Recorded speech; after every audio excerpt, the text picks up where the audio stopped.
Hello, this is Rafał. Today I would like to talk with you about some tips what we can do to make our gas stoves more efficient during autumn or spring, so the weather like we have got right now, especially during colder mornings on our camps.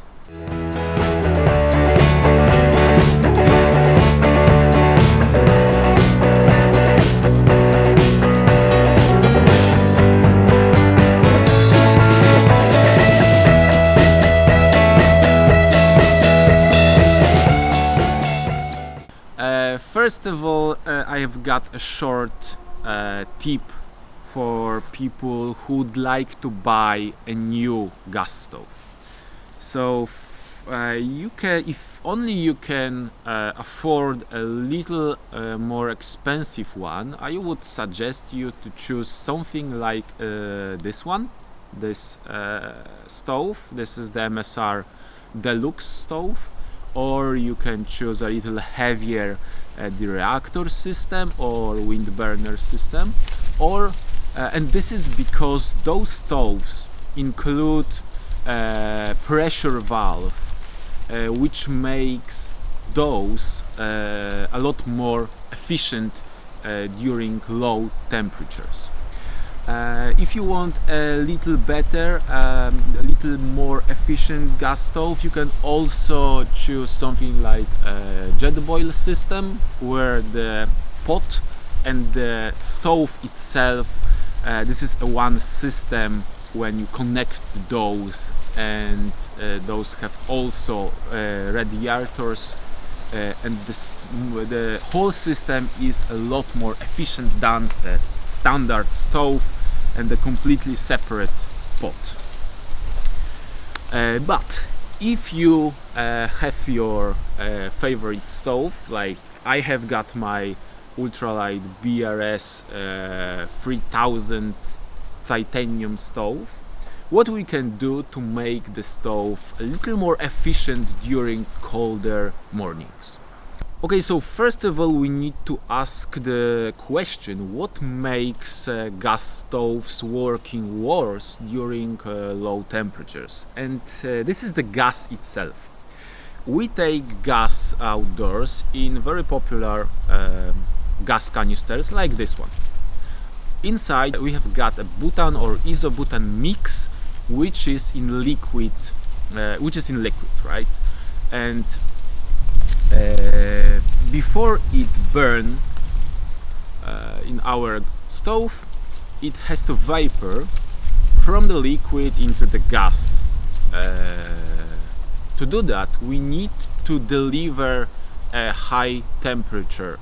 When there is no high temperature, because the morning is a cold one, it works worse. So the answer is simple. If we want our stove to work better, we have to look after our gas canisters, that those will be warm. What we can do? We can store gas canisters inside sleeping bags, or also we can store those under our down jackets, for example. And then, if we have got a warm gas canister in the morning, we have to answer the another question: what is the coldest during the cold morning? And this is the ground. So be sure that you isolate the warm gas canisters from the ground. You can use your mattress or closed foam sleeping mats. You can use your clothes, your backpack, everything just to separate the warm gas canister from the cold ground. What's more, this kind of very light, ultralight stoves are not very resistant against the wind. So what we can do? we should, during the boiling water, for example, we have to protect our stove from the wind. We can use again our backpack, we can boil water inside the tent. Of course, we have to be very careful during boiling the water inside the tent. We can use our mattress, we can use anything, put it from the side when the wind blows. What's more, during boiling water, we have to always remember that when you use our favorite pot, we should use the lid. When you cover your pot with the lid, the process of boiling water will be a lot faster than without the lid.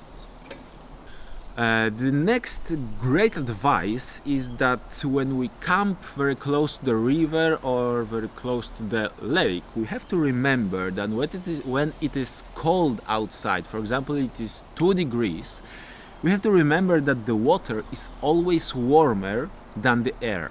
How we can use it?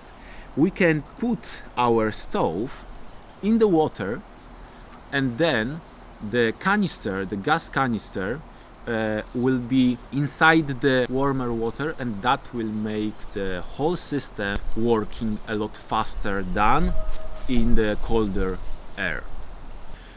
If only you have a specific stove which is not screwed directly on the gas canister, but it has a pipe, a very thin pipe which is screwed on the gas canister, and the stove itself is a separate part, you can try to use your gas canister upside down, and this way during very cold temperatures you can burn the gas in the liquid. The last tip for you, and this is how to use a river or the lake to check how much gas you have got inside your gas canister left. So the tip is very simple. All we need to do is that we have to put the gas canister inside the water, and then the level of the water will indicate us also the level of the gas inside the canister. But we have to remember about this bottom of the gas canister, so we cannot put it just like that in the water because we have got the air here. We have to put the gas canister like this inside the water and then flip it horizontally, and now what we can see is that this is of course the new canister, so it is nearly full. So as you can see, the level of the water will let us know where the gas inside is. If you have your own advices, if you have your own tips, it will be pleasure to read those in the comment section down below. This is everything from me for this video. Thank you very much for your time, and as always I will see you in the next one.